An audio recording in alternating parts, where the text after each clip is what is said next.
네, 안녕하십니까. 박태익 신부입니다. 저는 현재 그 성공회 대학교에서 신약 성서학을 가르치고 있습니다. 어, 저희가 그 성공의 이야기를 계속 시리즈로 이어나가고 있는데요. 그 중에서 마지막이 성공의 주교직입니다. 그래서 오늘은 첫 시간으로서 과연 이 주교직의 성서적인 근거는 어떻게 찾을 수 있는가? 그래서 신약 성서의 주교직에 대해서 말씀을 드리도록 하겠습니다. 우선 사진을 한번 보겠습니다. 이 사진들을 보면은, 이게 주교님들은 맞는데 뭔가 좀 이상하다라는 그런 생각이 좀 들지 않으십니까? 그러니까, 그분들이 대례복을 입는데 대례복이 이제 화려하다. 그런 거는 알 수 있겠고. 그런데 뒤에 있는 사진들, 그림들을 보면은 뭐 이콘 같은 냄새도 나고, 바로 그렇죠. 이분들이, 이제 동방교회 주교님들입니다. 그리고 또 특징이 다들 수염을 길렀네요. 그렇죠. 이러니까 동방교회 주교님들의 특징이 있습니다. 그렇지만 보다 분명하게 이제 동방교회와 서방교회를 구분하기 위해서는 이제 관을 봐야 됩니다. 이렇게 되는 거죠. 그래서 관을 보면은 이제 왼쪽이 프란치스코 주교지요. 그 다음에 오른쪽이 그 바르톨로메오 그 동방경교의 주교님입니다. 이렇게 보시면은 우리 저기 그 서방교회에서는 관이 이렇게 올라갔다가 위에가 뾰족한 그런 모양이지요.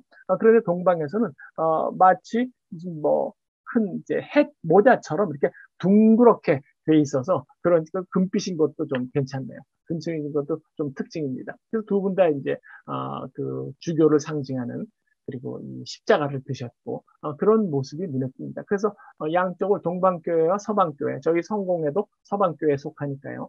동방교회와 서방교회를 구별하려면 이렇게 머리에 쓴 관을 봐라. 그렇게 말씀드릴 수가 있겠습니다.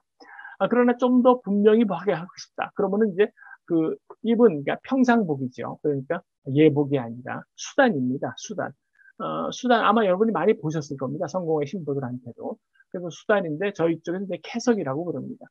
그래서 이 수단을 보시면은 이게 동방교회의 수단입니다. 그래서 머리에 모자를 또 이제 아주 독특한 모자를 썼고 그리고 이제 그 목에다가 큰 목걸이를 둘렀죠. 그렇죠. 목걸이. 여기 이제 십자가 모양을 이제 응용한 그런 목걸이들인데 이게 이제 주교의 상징입니다. 그 다음에 로마 카톨릭 주교님들이 입은 그 수단을 보면은 이런 식입니다. 그래서 흰색 옷에 그리고 가슴에 배에 큰 띠를 둘렀죠. 그래서 이런 걸 보면 이게 로마 카톨릭 주교님이구나 그렇게 금방 알 수가 있습니다. 그 다음에 이제 성공의 주교들입니다.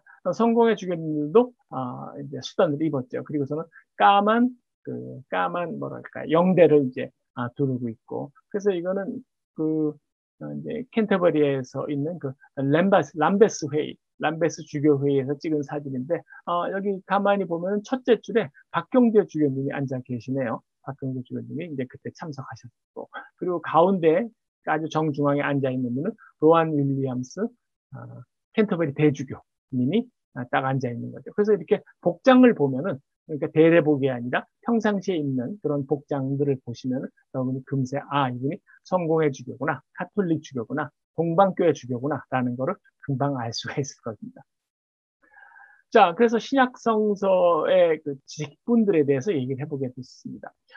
그래서 신약 성서 시대에는 이제 1세기 교회라고도 얘기를 합니다. 여기에 물론 우리가 그때까지만 해도 아직 그리스도교가 유대교에서 완전히 독립되어서 독자적으로 활동할 수 있었던 그런 때는 아닙니다. 그러니까 초기 교회에서는 신약성서 시대 교회에서는 아직은 자기네들이 유대교다 그렇게 생각하는 사람들이 많았죠. 그런데 어쨌든 분리가 돼서 나왔으니까 이런 구성원들을 적절하게 이렇게 운영하기 위해서는 거기에 많은 직분들이 필요했다라는 거죠. 그래서 직분들을 통해서 이제 직제가 형성된, 직제는 좀 더 큰 개념이죠. 그래서 이제 직분들이 뭐가 있느냐 하면은 사도, 봉사자, 예언자, 교사, 감독, 율법 선생, 원로, 또 예언자 한 번 더 나왔네요. 현자, 율사 등등이 있었고요. 그리고 공동체에서 이분들이 일정한 역할을 담당을 했습니다. 대체로 그 이름에서 보시기도 하겠지만 뭐 사도라는 건 전도하는 사람이고 교회에서 봉사하는 사람, 또 교회에서 이제 앞날을 본다기보다는 이제 그 사람들을 가르치는 그런 역할로 예언자, 교사 뭐 이런 분들이 있었다라는 걸 알 수 있었습니다. 알 수 있겠습니다. 그리고 그 중에서 이제 주교에 해당하는 오늘날 주교에 해당하는 직분은 바로 감독, 에피스코포스입니다. 에피스코포스에 대한 얘기를 좀 해보겠습니다. 그래서 에피스코포스는 이게 헬라 그러니까 그리스 말입니다. 그래서 에피스코포스 여기 이제 제가 써놨죠 그리스 말로. 그래서 이 사람들은 이제 보통 감독 혹은 관찰자 이런 의미를 가지게 됩니다. 그래서 기원전 4, 5세기경에 도시국가 아테네에서 아테네 동맹 도시들에 파견된 감독관이었습니다. 그러니까 그 당시는 이오니아 반도에 있는 그 도시 국가들이 있었잖아요. 뭐 아테네니, 스파르타니, 뭐 고린트니, 뭐 이런 도시 국가들이 있었는데 그런 도시 국가들끼리 동맹을 맺었습니다. 힘을 이제 합치해서 주로 이제 군사 동맹인 거죠. 그렇게 동맹을 맺었는데 그 중에서 항상 맹주 도시가 있습니다. 그러니까 아테네 동맹은 아테네 중심으로 이제 동맹이 맺어진 거니까 맹주 국가인 아테네에서 당연히 이 사람들이 동맹 규칙을 잘 지키고 있냐, 말 잘 듣는지 좀 한번 가서 확인을 해야 되지 않겠습니까? 그런 사람이 바로 에피스코포스였습니다. 그래서 에피스코포스는 보통 아테네 시민들에 의해서 선출이 되니까 그러니까 이제 직접 선출이죠. 시민들이 모여서 선출을 했고요. 그리고 동맹 도시들이 아테네와 동맹 규약을 잘 지키는지 감시하는 의무가 있었죠. 그래서 이런 사람들이 가면은 뭐 굉장히 긴장을 하지 않았겠습니까? 그 동맹 국가들의 도시들에서는. 그래서 그들에게는 법적으로 상당한 파워가 있었다. 그렇게 말할 수가 있겠습니다. 그런데 이 직제를 로마 제국에서 그대로 받아들여서 이 사람들은 누구냐? 에피스코퍼스는 이제 정부의 공공 건물, 각 도시마다 공공 건물이 있습니다. 이를테면 뭐 의회당이라든가 아니면은 법원, 바실리카라고 하죠. 그런 다음에 이제 경기장, 히포드럼이라고 합니다. 경기장 아니면 도서관 아니면은 뭐 또 뭐가 있겠습니까? 목욕탕 이런 것들이 공공 건물들이죠. 이런 공공 건물들이 제대로 운영되는지 감시하는 책임을 지고 있었죠. 그러니까 이것이 이 건물이 제대로 서 있느냐 이런 걸 보면 감리 같은 거 그런 것이 아니라 그 건물이 제대로 자기의 목적에 따라서 적절하게 잘 운영이 되고 있는가 이거를 보는 사람이니까 또 굉장히 고위 그러니까 공무원이었죠. 그래서 이 사람들은 각 도시마다 돌아다니면서 그 공공 건물이 잘 운영되는지 살펴보는 거니까 마치 오늘날 저희들의 주교님을 보는 것 같죠. 저희 주교님들도 이제 각 그 교회마다 순방을 하면서 그 순방을 해서 거기에서 어떤 일이 벌어지는지 귀를 열고 듣지 않습니까? 그래서는 문제가 생기면 또 해결도 하고요. 그런 면에서 그런 기능이 이제 좀 그 주교직으로 전수된 것이다. 그렇게 말할 수가 있겠습니다. 그리고 이제 신약성서에 나오는 에피스코포스를 좀 살펴보도록 하겠습니다. 신약성서에는 모두 5번 나옵니다. 필리피서, 그다음에 사도행전, 디모데오 전서, 그 디도, 베드로 전서 이렇게 나오죠. 그래서 거기서 한 두세 군데를 좀 읽어보도록 할 텐데, 우선 필리피서 1장 1절, 그러니까 사도 바울로가 필리피 교회에 보낸 편지의 첫 번째, 첫 줄이죠. 그리스도의 종들인 바울로와 디모테오가, 그 다음에 필리피에 있는 그리스도 예수 안에 있는 모든 성도들과 감독들과 봉사자들에게 씁니다. 여기에서 우리가 감독들이라고 했으니까 이게 감독직이라는 것이 있었다라는 것을 우리가 분명히 알 수가 있죠.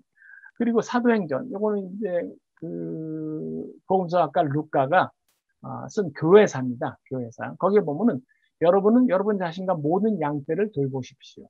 성령께서 여러분을 양떼의 감독으로 세우셔서 당신의 피로 세우신 하느님의 교회를 돌보게 하셨습니다. 라고 하는 걸 딱 보면은 양떼라는 거는 이게 그리스도인을 뜻, 당시에 그리스도인을 뜻하는 상징적인 말이죠. 은유지요. 그 양떼의 감독으로 세웠다라고 할 때 양떼를 돌보는 역할을 한다. 그러니까 지도자라는 것들을 금세 알 수가 있습니다. 그러니까 그 당시에 이제 감독의 말하자면은 직위라든가 이런 거를 좀 단편적으로 보여주는 거죠.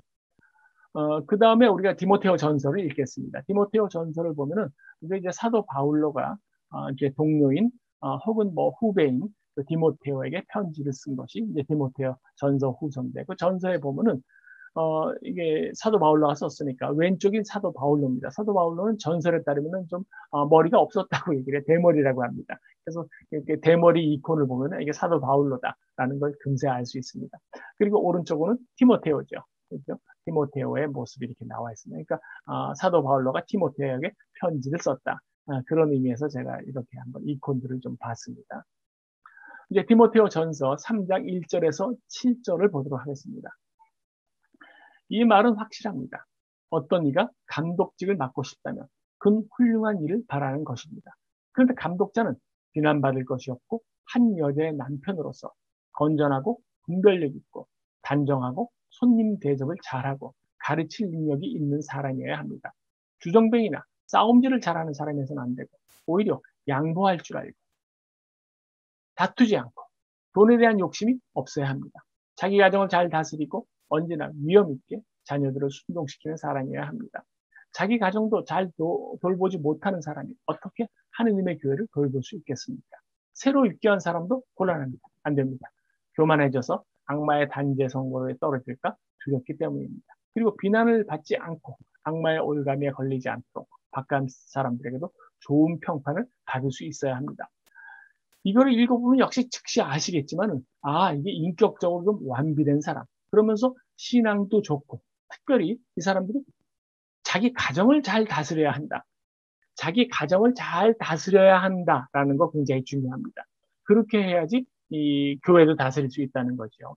그리고 아내나 바깥의 사람들에게나 좋은 평판을 가질 수 있는 사람이어야 한다는 거죠. 그래서 비난받을 것 없고 그다음에 자기 부인에게 충실하고 그리고 주전뱅이나 싸움질 잘하는 사람, 술 많이 먹고 싸움하는 이런 사람 곤란하다는 거죠. 양보할 줄 알고 다투지 않고 돈에 대한 욕심이 없어야 된다. 이런 등등을 말하자면 그 감독이 되는 조건으로 뽑았습니다. 이런 거를 딱 보면은 여러분 금세 알 수 있을 겁니다. 1세기 교회에서도 신약성서 시대 교회에서도 좀 인격자, 교회의 지도자 될 만한 그런 역할을 할 수 있는 그런 품성을 갖춘 사람들을 감독으로 뽑았구나라는 것을 알 수 있습니다. 그래서 제가 마지막으로 이 사진 하나 준비했습니다. 여기 보면은 왼쪽이 더스틴 멜비, 그러니까 지금 영국 성공회의 수장이죠. 그렇죠? 캔터버리 대주교. 그리고 오른쪽은 카톨릭의 프란시스코 교황입니다. 그래서 카톨릭은 전 세계적으로 한 12억 정도 되고 저희 성공회는 한 1억 정도 됩니다. 그 교단 크기를 보면 저희가 세계에서 세 번째지요. 두 번째는 이제 정교회, 동방정교회고요. 그래서 두 분이 기념 사진을 찍었는데 신약 성서의 주교직에 대해서 말씀드리면 주교라는 것은 원래 신약 성서에 나오는 감독께서 그 개념을 찾아낸 것이다. 그래서 감독이란 무엇인가? 라고 하면 감독은 양떼를 돌보는 구실을 했다라고 하는 거고, 그 다음에 이제 에피스코포스 감독이라는 것이 로마 시대에 갖고 있던 직책을 보면은 아까 지역마다 다니면서 그 지역의 건물 운영이 잘 되고 있느냐, 행정이 잘 이루어지고 있느냐, 이런 거를 감시하는, 감독하는 역할을 했다. 그래서 주교님이 오늘날 순방을 하는 것과 좀 비슷하지 않느냐, 그런 말씀을 드렸고, 그리고 이제 이 신약성서에 나오는 감독직이라는 것은 주교가 감독이 무슨 일을 하느냐라는 것보다는 감독이라는 사람은 어떤 조건을 갖추고 있어야 되느냐. 인격적으로 성숙하고 가정도 잘 돌보고 교회도 잘 돌볼 수 있는 그런 아주 품이 있고 그런 다음에 아주 그 지도력도 있는 그런 사람이 이제 주교직을 감독직을 맡아야 된다라는 거지요. 이게 나중에 주교직이 생기게 되면은 카톨릭 교회에 정식 주교직이 생기게 되면은 그 사람의 인성이나 품성보다는 과연 이 주교는 무슨 일을 할 것인가라는 것이 더 관심을 가지게 된다. 그런 점에서 신약성서가 갖고 있는 그 주교직의 기원인 감독에 대해서 굉장히 여러 가지 생각할 점들이 있다. 그렇게 말씀드릴 수 있겠습니다. 자, 이상으로 마치겠습니다. 예, 감사합니다.